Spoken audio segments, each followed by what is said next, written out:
Listen to me carefully. There are many people who pray, fast, and attend church, yet their spirit is weak, confused, and easily shaken. Why? Because every day, without knowing it, they are eating something. Not with their mouth, but with their heart. And what you eat enters your spirit, shapes your emotions, and determines your future. If you are hungry for power, for clarity, for divine direction, then you must examine what you are feeding your soul. Today, I speak by revelation. There are foods that look harmless, taste familiar, but are spiritually dangerous. If you keep eating them, they will quietly poison your faith. Beloved, the first food is bitterness. Bitterness feels justified. It tastes like truth mixed with pain. When someone wounds you, the soul craves revenge, explanation, validation. But bitterness is not strength. It is a slow spiritual infection. Every time you replay the offense, you are eating again. Every time you rehearse the wound, you are feeding it. A strong spirit learns holy detachment. You say, this happened, but it will not define me. When you release bitterness, you are not excusing the past. You are protecting your future. A mature believer refuses to be emotionally owned by yesterday. The second food is fear. Fear disguises itself as wisdom. It says, be careful, be cautious, protect yourself. But fear is faith turned inward. When you constantly imagine loss, failure, rejection, you are eating fear daily, and fear will shrink your vision, weaken your prayer, and paralyze your obedience. Spiritual authority comes when you detach from emotional panic. You do not deny reality, but you refuse to be ruled by it. When fear knocks, you do not invite it to dine with you. You say, my spirit eats promises, not possibilities of disaster. The third food is pride disguised as self-importance. This is the most dangerous because it feels powerful. It says, I know, I deserve, I move. DC. Pride feeds on comparison and attention, but the more you eat it, the more empty you become. True strength is quiet. True confidence does not need applause. When you are spiritually detached from human approval, you become deeply connected to divine purpose. You stop reacting, stop proving, stop competing. You stand firm, not because people praise you, but because your spirit is essential. Red, hear this revelation. Emotional detachment is not weakness. It is dominion. When your emotions no longer control you, heaven can trust you. When circumstances no longer dictate your peace, God can elevate you. Stop feeding your soul with what weakens it. Choose nourishment that builds vision, faith, and authority. Your destiny depends on what you eat today, what you consume spiritually as. Shapes your inner atmosphere more than what you consume physically. Many people are deeply concerned about what they eat for their body, yet they give little attention to what they are allowing into their spirit each day. The body responds to food slowly, but the spirit responds immediately. A single thought, a single word, a single emotional reaction can alter the climate of your inner life. When the inner atmosphere is polluted, prayer becomes heavy, vision becomes blurred, and peace becomes fragile. This is not because God has withdrawn, but because the Spirit is breathing contaminated air. Every conversation you dwell on, every emotion you rehearse, every voice you listen to becomes spiritual nutrition. If you continually consume negativity, complaint, fear, offense, or comparison, our inner atmosphere becomes restless and unstable. Even good intentions cannot thrive in a polluted environment. Faith requires clean spiritual air. Hope grows best where gratitude and trust are present. Joy flourishes where the soul is disciplined about what it entertains. Many believers struggle not because they lack faith, but because they lack spiritual appetite control. They eat whatever is available instead of what is beneficial. A mature spirit learns to say no. No to certain thoughts, No to emotional indulgence. No to toxic narratives. This refusal is not denial, it is wisdom. Just as the body rejects food that causes sickness, the spirit must reject influences that weaken its strength. When you guard what enters your spirit, clarity increases. You hear God more distinctly because inner noise decreases. Emotional stability becomes natural, not forced. You stop reacting impulsively and begin responding purposefully. Inner peace is no longer dependent on circumstances because your spiritual atmosphere is governed from within. This is how strength is formed. Quietly, consistently, through disciplined spiritual consumption. Not everything that tastes good to the soul is sent be. I, God, and discernment is the only protection against spiritual deception. There are emotions, thoughts, and desires that feel comforting, familiar, even righteous, yet they do not lead to life. The soul often craves what reinforces its wounds rather than what heals them. This is why discernment must govern appetite. Without discernment, people confuse emotional satisfaction with spiritual nourishment and comfort with truth. Some things feel good because they validate pain. Self-pity tastes sweet when you are tired. Anger feels powerful when you have been ignored. Control feels safe when you have been hurt. But these feelings, when consumed repeatedly, form spiritual habits that imprison the heart. They dull sensitivity to God's voice and replace it with emotional reasoning. Discernment asks a deeper question. Not does this feel right, but does this produce life, peace, and growth in my spirit? God often leads through quiet conviction, not emotional excitement. The soul prefers intensity, but the spirit thrives on truth. This is why discernment requires stillness. When you slow down enough to observe what something produces in you, you begin to recognize its source. What comes as from God strengthens humility, increases peace, and deepens trust. What does not come from Him may energize the flesh, stir reactions, and amplify self-focus. Discernment also teaches restraint. Just because something is permitted does not mean it is beneficial. A spiritually mature person does not eat everything offered, even when it looks appealing. They recognize that destiny demands selectivity. Over time, this discipline refines the inner senses. The spirit becomes sensitive, alert, and clear. You begin to reject what once felt normal because you can now taste the difference between what merely satisfies the soul and what truly sustains the spirit. Emotional and spiritual detachment is often misunderstood as coldness or indifference, but in truth, it is mastery over the inner Ife. It is the ability to observe emotions without being ruled by them, to experience feelings without surrendering authority to them. A detached spirit is not empty, it is anchored. It does not react impulsively because it is governed by purpose, not impulse. This kind of detachment is a sign of inner strength, not emotional poverty. Many people live enslaved to their emotional reactions. A word spoken, a look ignored, a situation misunderstood can disturb their peace for days.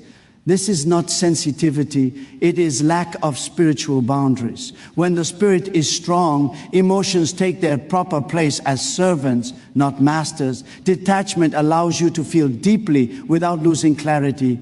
You acknowledge what happens, but you refuse to let it define your inner state. Spiritual detachment is born from trust. When you truly believe that God is in control, you stop grasping for emotional security. You no longer need immediate validation, constant reassurance, or endless explanations. You become comfortable with silence, delay, and ambiguity because your confidence is rooted beyond circumstances. This releases tremendous inner freedom. Stop proving, defending, and reacting, and instead, you stand firmly in who you are. This detachment sharpens discernment and strengthens authority. When emotions no longer dominate, decisions become wiser and more deliberate. You respond rather than react. You listen more than you speak. You move when led, not when provoked. Over time, this posture transforms relationships and purpose. People sense stability in you. Your presence carries peace because your spirit is not easily shaken.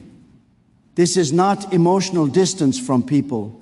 It is spiritual closeness to truth.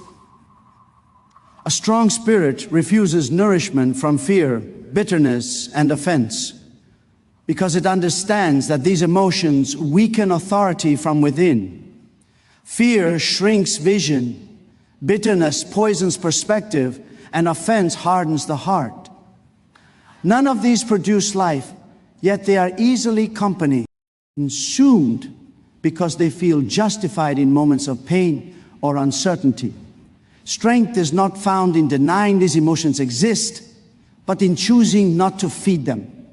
What you starve loses power. What you feed gains control. Fear enters quietly, often through imagination. It shows you a future that has not happened and demands an emotional response now. When you dwell on these images, you are feeding fear. And fear will shape your expectations. A strong spirit interrupts this cycle by anchoring itself in trust. It acknowledges uncertainty without surrendering peace. It chooses faith not as denial, but as alignment with truth beyond the visible. Bitterness feeds on memory. It replays past wounds until they become part of identity. Over time, bitterness no longer needs a trigger. It becomes a lens through which everything is interpreted. A strong spirit breaks this pattern by releasing the need to be repaid emotionally. Forgiveness is not forgetting. It is refusing to keep eating from the same pain. When bitterness is starved, clarity returns and the heart becomes light again. Offense thrives on expectation. It says, they should have known. They should have acted differently. Each unmet expectation becomes another meal. A strong spirit lowers the demand for control and chooses understanding over reaction. It detaches from the need to be right and embraces the freedom of peace. In doing so, the spirit remains clean, flexible, and powerful. This refusal to feed destructive emotions is not weakness. It is disciplined strength that preserves inner authority. Spiritual strength is revealed not by how intensely a person reacts, but by what no longer has the power to control their reactions. When the inner life is immature, every external stimulus demands an emotional response. Words provoke anger. Delays create anxiety. Disagreement triggers offense. But as the spirit grows stronger, these triggers lose their authority. Maturity is quiet. It does not announce itself through volume or intensity, but through restraint and clarity. When something no longer controls your reactions, it means it no longer owns space within you. You can hear criticism without collapsing, face misunderstanding without defending yourself, and encounter pressure without panic. This does not mean you feel nothing. It means feelings no longer dictate behavior. A strong spirit acknowledges emotion, but filters response through purpose and wisdom. This is the difference between reacting from the soul and responding from the spirit. Many people confuse passion with power, but uncontrolled passion often reveals insecurity. True power is seen when you can pause, reflect, and choose your response deliberately. This pause is sacred. It is the space where discernment overrides impulse. In that space, the spirit asserts leadership over the emotions. Over time, this practice reshapes character. You become consistent rather than volatile, dependable rather than unpredictable. As reactions lose their grip, peace becomes stable. External chaos no longer produces internal chaos. This stability allows God to entrust greater responsibility because you are no longer driven by moods or circumstance. People sense safety around you because your presence is not reactive. Your words carry weight because they are not fueled by emotion, but by conviction. This is the mark of spiritual authority. When life happens around you, but not inside you. The enemy rarely destroys a life through sudden collapse. More often, it weakens the spirit through subtle nourishment. What enters quietly is oft more dangerous than what arrives violently. The soul is gradually trained to accept certain thoughts, attitudes, and emotional patterns as normal, even when they erode faith. This is why many people cannot identify the source of their weariness. Nothing dramatic has happened, yet strength has diminished. Subtle feeding comes through repetition. A small compromise repeated becomes a habit, a neg. Active thought entertained becomes a mindset. A quiet resentment ignored becomes bitterness. These things do not announce themselves as threats. They feel familiar, reasonable, even harmless, but over time they shape the inner narrative. The spirit begins to operate from survival rather than faith, from defense rather than trust. The enemy understands appetite. If he cannot stop prayer, he will distract it. If he cannot silence faith, he will dilute it. He introduces emotional clutter, worry, comparison, distraction, so the spirit becomes busy but not strong. The danger is not in one moment of weakness, but in daily consumption of what weakens sensitivity to God. Slowly, discernment dulls and the soul becomes reactive rather than responsive. A strong spirit learns vigilance, not suspicion, but awareness. It examines what is being consumed emotionally and mentally each day. It asks, is this strengthening my trust or feeding my anxiety? Is this producing peace or increasing restlessness? This awareness restores authority. When subtle influences are identified, they lose power. The spirit reclaims its diet intentionally. In doing so, clarity returns, focus sharpens, and strength is renewed. The greatest battles are often won not by dramatic resistance, but by quiet, disciplined refusal. Inner peace does not appear suddenly. It grows gradually when the spirit consistently rejects toxic emotional patterns. Many people desire peace but continue to entertain thoughts and reactions that destroy it. Peace is not the absence of conflict, it is the result of disciplined inner voices. Every time you choose calm over reaction, trust over worry, and understanding over offense, peace deepens its roots within you. Toxic emotional patterns often feel justified because they are familiar. Worry feels responsible. Control feels protective. Anger feels empowering. Yet these patterns keep the soul restless. When repeated, they train the inner life to remain on edge, always anticipating disturbance. Peace cannot flourish in such an environment. The spirit must actively refuse these patterns, not occasionally, but consistently. Rejecting toxic emotions does not mean suppressing them. Suppression creates pressure, but rejection creates freedom. You acknowledge what you feel, then choose not to dwell there. You redirect attention, reframe perspective, and realign with truth. Over time, this becomes instinctive. The spirit learns where not to linger. Just as the body avoids pain, the spirit learns to avoid emotional contamination. As peace grows, reactions soften. Decisions become clearer because the mind is no longer clouded by inner noise.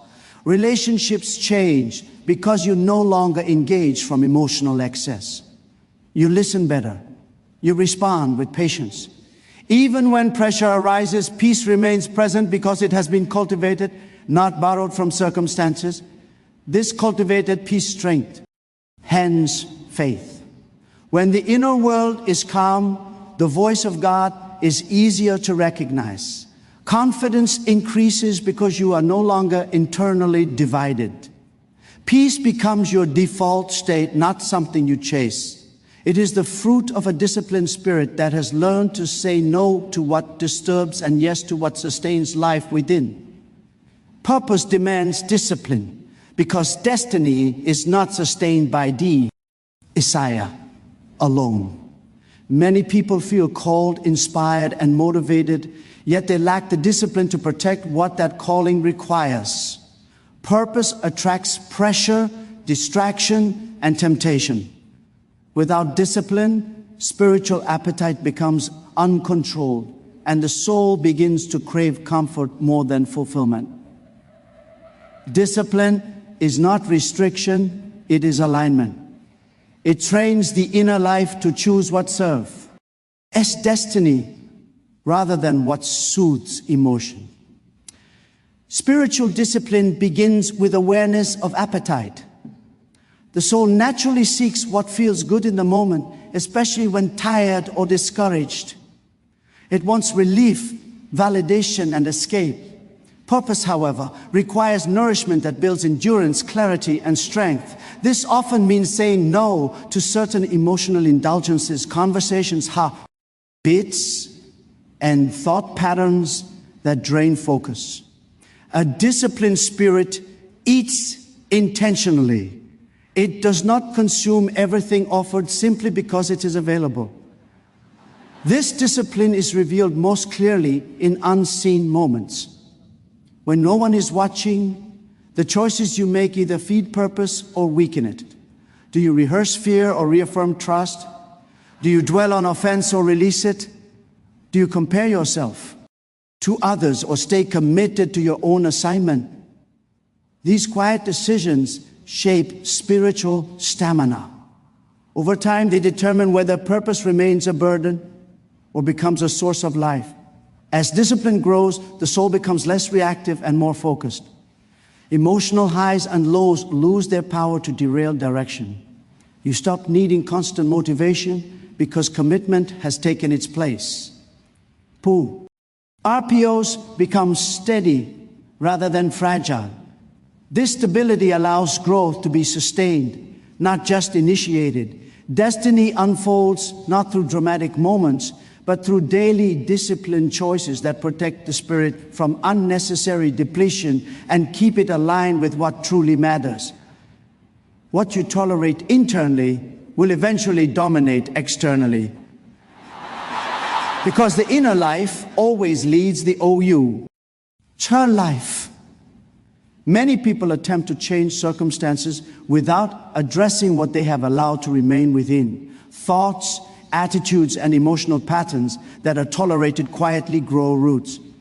At first, they seem manageable, even insignificant, but over time they shape behavior, decisions, and direction. The inner world never stays hidden. It expresses itself through actions. Tolerance begins when discernment is ignored. A thought that should be corrected is entertained. An emotion that should be released is rehearsed. A behavior that should be confronted is excused. Each act of tolerance sends a message to the spirit that this is acceptable. Eventually, what was once questioned becomes normal, and what was once resisted becomes familiar. This is how internal compromise gains strength. When internal patterns dominate, they manifest outwardly. Tolerated fear produces avoidance. Tolerated bitterness produces distance. Tolerated pride produces isolation. The person may blame circumstances or people, but the root remains inside. External change becomes impossible without internal correction. Freedom is not achieved by control of environment, but by governance of the inner life. A strong spirit practices internal accountability. It does not condemn itself, but it does confront itself honestly. It observes reactions, identifies patterns, and takes responsibility for what is allowed to remain. This self-governance restores authority. When the inner life is ordered, the outer life begins to align naturally. Refusing to tolerate what weakens you is an act of spiritual leadership. It requires courage because it removes excuses. But this courage produces clarity, and clarity produces direction. When the inner world is disciplined, the outer world responds. What once dominated you loses its power because it was never meant to be fed. It was meant to be removed. A mature believer no longer eats for temp or comfort, but for destiny. In the early stages of growth, the soul seeks relief from pressure, pain, and uncertainty. It looks for what soothes emotion quickly, even if it weakens the spirit slowly. But maturity brings a shift in appetite. The question is no longer, what makes me feel better now? But what strengthens me for where I am going? Temporary comfort is attractive because it promises immediate ease. It dulls discomfort without addressing its cause. Emotional indulgence, distraction, and self-pity can momentarily relieve tension, but they leave the spirit weaker afterward. Destiny, however, requires endurance. It demands nourishment that builds resilience, clarity, and faith. This kind of nourishment is not always emotionally exciting, but it produces lasting strength. A mature spirit recognizes the difference between relief and restoration. Relief avoids pain. Restoration transforms it. This is why discipline becomes essential. The believer learns to choose truth over indulgence, perspective over reaction, and purpose over pleasure. These choices are often quiet and unseen, but they shape spiritual capacity. Over time, the soul becomes less dependent on comfort and more anchored in calling. As this maturity deepens, emotional detachment increases naturally. You no longer need immediate emotional satisfaction because your confidence is rooted in direction. Delays no longer disturb you. Silence no longer frightens you. You trust the process because you understand the destination. This stability allows peace to coexist with pressure and joy to remain even in challenge. Eating for destiny produces a life that is consistent, not volatile. Faith becomes steady. Vision becomes clear. The spirit becomes strong enough to carry responsibility without collapsing under it. This is the quiet power of maturity. A soul trained not by appetite but by purpose. This is the moment to examine what you have been feeding your inner life. Strength, peace, and clarity do not come by accident. They are the result of intentional spiritual choices. What you allow into your thoughts, emotions, and reactions is shaping who you are becoming. If you continue to eat what weakens you, you will struggle even while praying. But if you choose nourishment that builds faith, discipline, and trust, your spirit will rise above pressure and confusion. True power is not found in emotional intensity, but in inner mastery. When you stop feeding fear, bitterness, offense, pride, and distraction, they lose their voice. When you detach emotionally from what does not serve your purpose, you reclaim authority over your life. Destiny responds to discipline. Peace follows discernment. Growth follows restraint. This is not about perfection. It is about direction. Every day you decide what will rule your inner world. Choose wisely, because your future is being shaped silently by what you consume now. Strength begins within, and a governed spirit is unstoppable.